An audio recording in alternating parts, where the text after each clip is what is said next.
ایسا مہینہ جس میں خیر و برکت و عافیت بڑھ جاتی ہے، رزق میں اضافہ ہو جاتا ہے، جو اللہ تعالیٰ کا مہینہ ہے۔ آج ہم آپ کو اس مہینے کی خیر و برکت و عافیت کے بارے میں بتانے جا رہے ہیں۔ یہ مہینہ بہت ہی زیادہ بابرکت ہے، تو چلیے شروع کرتے ہیں اپنی ویڈیو۔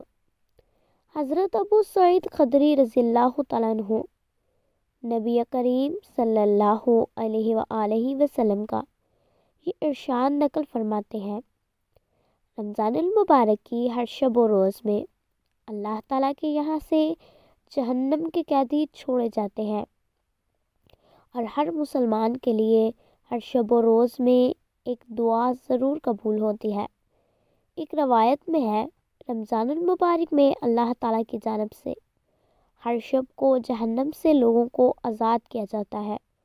حضرت ابو عمارہ رضی اللہ تعالیٰ عنہ نبی کریم صلی اللہ علیہ وآلہ وسلم کا یہ ارشاد نقل فرماتے ہیں، بے شک اللہ تعالیٰ کی جانب سے ہر افطاری کے وقت جہنم سے لوگوں کو آزاد کیا جاتا ہے۔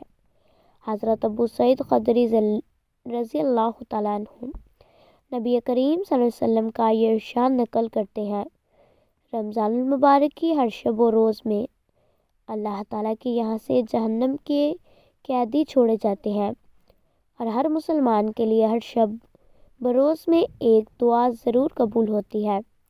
حضرت ابن عباس منقول ہے، جنت ایک سال سے دوسرے سال تک یعنی پورے سال رمضان کے مہینے کے لیے آراستہ کی جاتی ہے، اور حور عین بھی ایک سال سے دوسرے سال تک رمضان کے مہینے کے لیے آراستہ ہوتی ہے۔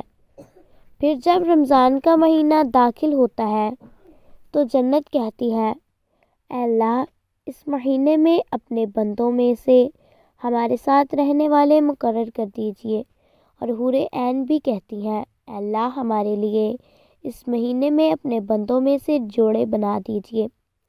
چنانچہ حضرت سلمان فارسی رضی اللہ تعالیٰ عنہ کی وہ طویل حدیث جس میں آپ صلی اللہ علیہ وآلہ وسلم نے شعبان کے آخر میں خطبہ دیا تھا، اس میں رمضان کی ایک فضیلت یہ بھی ذکر کی گئی ہے۔ آپ صلی اللہ علیہ وسلم نے ارشاد فرمایا، جو شخص اس مہینے میں کسی نیکی کے ساتھ اللہ تعالیٰ کا قرب حاصل کرے، وہ ایسا ہے جیسا کہ اس نے غیر رمضان میں فرض کو ادا کیا، اور جو شخص اس مہینے میں کسی فرض کو ادا کرے وہ ایسا ہے جیسے غیر رمضان میں 70 فرض ادا کرے۔ حضرت ابو ہریرہ رضی اللہ تعالیٰ عنہ سے مروی ہے کہ نبی کریم صلی اللہ علیہ وآلہ وسلم ارشاد فرماتے ہیں، رمضان کے مہینے میں اللہ تعالیٰ سے ڈرتے رہنا چاہیے، کیونکہ اس مہینے میں نیکیوں کے اجر کو اس قدر بڑھا دیا جاتا ہے جتنا رمضان کے علاوہ کسی مہینے میں نہیں بڑھایا جاتا۔ اسی طرح گناہوں کے وبال کو بھی اس طرح بڑھا دیا جاتا ہے جتنا رمضان کے علاوہ کسی مہینے میں نہیں بڑھایا جاتا۔ حضرت سیدنا عبداللہ ابن عمر رضی اللہ تعالیٰ عنہ فرماتے ہیں کہ نبی کریم صلی اللہ علیہ وآلہ وسلم رمضان المبارک کے آنے سے پہلے لوگوں کو خطبہ دیتے اور ارشاد فرماتے، تمہارے پاس رمضان کا مہینہ آ رہا ہے، بس تم اس کے لیے تیاری کرو اور اس میں اپنی نیتوں کو درست کر لو اور اس کی حرمت کی تعظیم کرو، اس لیے کہ اس کی حرمت اللہ تعالیٰ کے نزدیک سب سے بڑی حرمت ہے، بس تم اسے پامال مت کرنا۔ بے شک رمضان میں نیکی اور برائیاں دونوں بڑھا دی جاتی ہیں، یعنی ان کا ثواب اور وبال بڑھا دیا جاتا ہے۔ اس عظیم و بابرکت مہینے کی برکتوں کا ظہور مومن کے رزق میں بھی ہوتا ہے۔ چنانچہ حضرت سلمان فارسی رضی اللہ تعالیٰ عنہ کی اسی طویل حدیث میں آپ صلی اللہ علیہ وآلہ وسلم کا یہ ارشاد منقول ہے، رمضان المبارک کا مہینہ وہ عظیم مہینہ ہے جس میں مومن کا رزق بڑھ جاتا ہے، اور یہ ایک ایسی حقیقت ہے جس کا ہر شخص کھلی آنکھوں مشاہدہ کرتا ہے کہ ایک غریب شخص کو بھی رمضان المبارک میں وہ عمدہ کھانے نصیب ہوتے ہیں جس کی بعض اوقات اسے شکل دیکھنے کو بھی نہیں ملتی۔ یہ سب یقیناً رمضان المبارک کی برکتیں ہیں جو اللہ تعالیٰ ہر صاحب ایمان کو نصیب فرماتے ہیں۔ یہ وہ عظیم و بابرکت مہینہ ہے جس کی نسبت اللہ تعالیٰ کی طرف کی گئی ہے۔ نبی کریم آقا دو جہاں صلی اللہ علیہ وآلہ وسلم نے رمضان المبارک کو اللہ تعالیٰ کا مہینہ قرار دیا ہے۔ چنانچہ ارشاد فرمایا، شعبان میرا مہینہ ہے اور رمضان اللہ تعالیٰ کا مہینہ ہے۔ حضرت ابن عباس رضی اللہ تعالیٰ عنہ کی ایک روایت میں نبی کریم صلی اللہ علیہ وآلہ وسلم کا یہ ارشاد نقل کیا گیا ہے، رمضان المبارک کے مہینے میں اللہ تعالیٰ سے ڈرتے رہنا، اس لیے کہ یہ اللہ تعالیٰ کا مہینہ ہے۔ ماہ رمضان کی بے ادبی اور بے حرمتی کی وعیدیں۔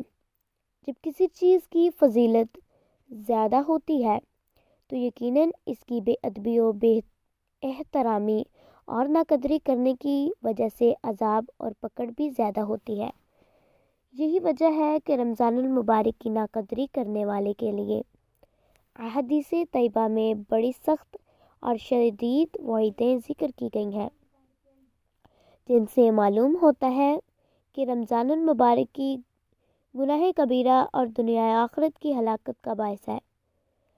حدیث پاک میں ہے، حضرت سیدنا اما عائشہ صدیقہ رضی اللہ تعالیٰ عنہ فرماتی ہیں، جب رمضان المبارک آتا تو نبی کریم صلی اللہ علیہ وآلہ وسلم کا رنگ متغیر ہو جاتا، آپ کی نمازیں زیادہ ہو جاتی، آپ دعا میں گڑ گڑانے لگتے اور آپ پر خوف طاری ہو جاتا۔